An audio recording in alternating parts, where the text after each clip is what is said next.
साथीहरू आज चाहिँ म फेरि जङ्गलतिर जाँदैछु बाख्राको साथमा।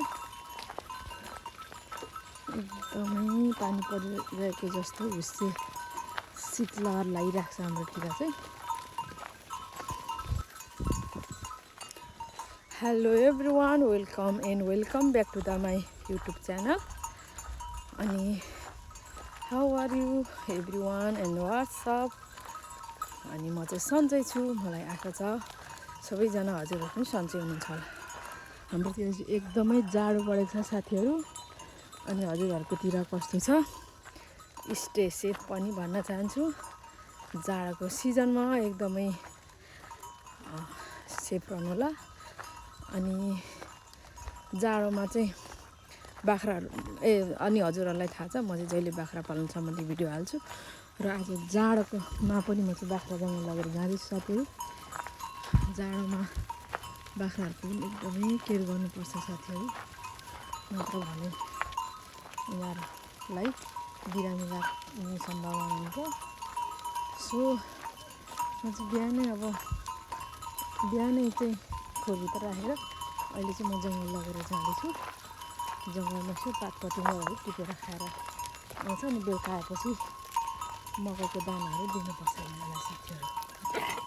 अनि तातो पानी खोले यस्ता कुराहरू एकदमै टेकेर गर्नुपर्छ। उता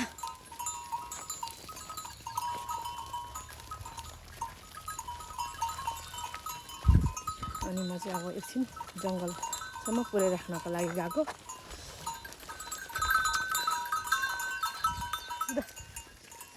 उता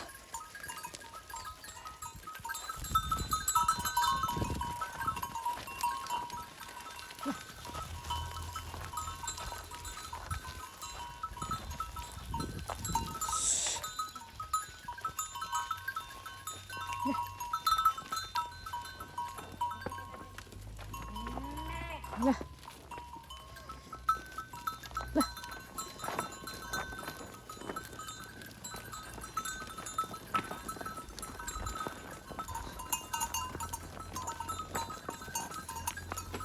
बाख्राहरू जाडोमा एकदम टेक केयर गऱ्यो भने धेरै बिरामी हुन्छ साथीहरू। सो हजुरहरूले पनि टेक केयर गर्नु होला। बाख्रा पालन सम्बन्धी व्यवसाय गर्नेहरूले थोरै दुई तिनवटा हुने त अब घरमा थाहै हुन्छ। अनि म चाहिँ फेरि जङ्गलमा आइसकेको छु। जङ्गलमा पनि हामीले बाख्राकै लागि भनेर असल बाटो जाने जङ्गलसम्म जाने बनाएको छौँ। अनि एकदमै माथि गएपछि बाख्राहरू चाहिँ यस्तो भित्र बस्छ।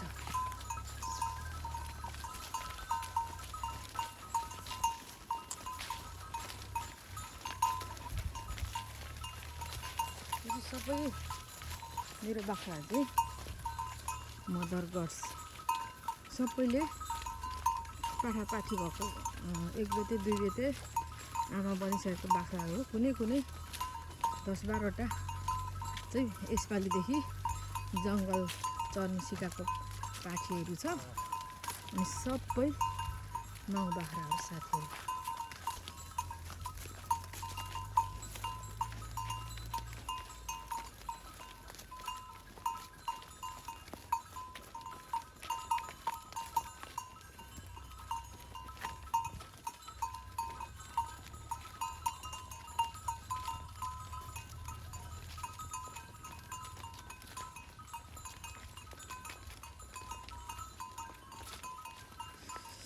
एकदमै साउन भदौमा जस्तो कुहिरो लागिरहेछ। तर यतालाई यो चाहिँ हिउँदको यामको चाहिँ शीतलहर हो।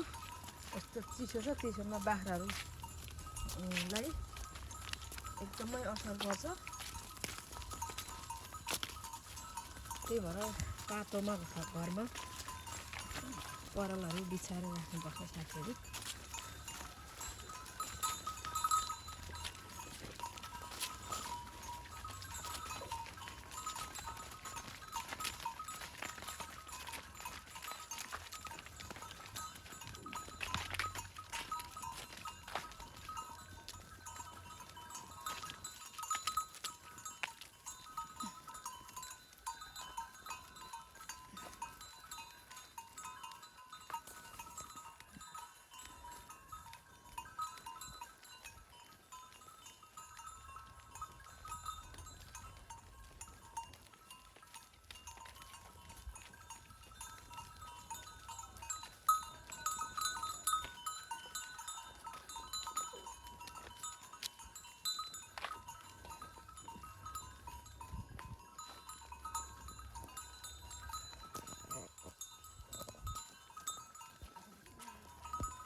सो साथीहरू म चाहिँ अब यहाँसम्म मात्रै आउन पाएँ थ्याङ्क्स फर वाचिङ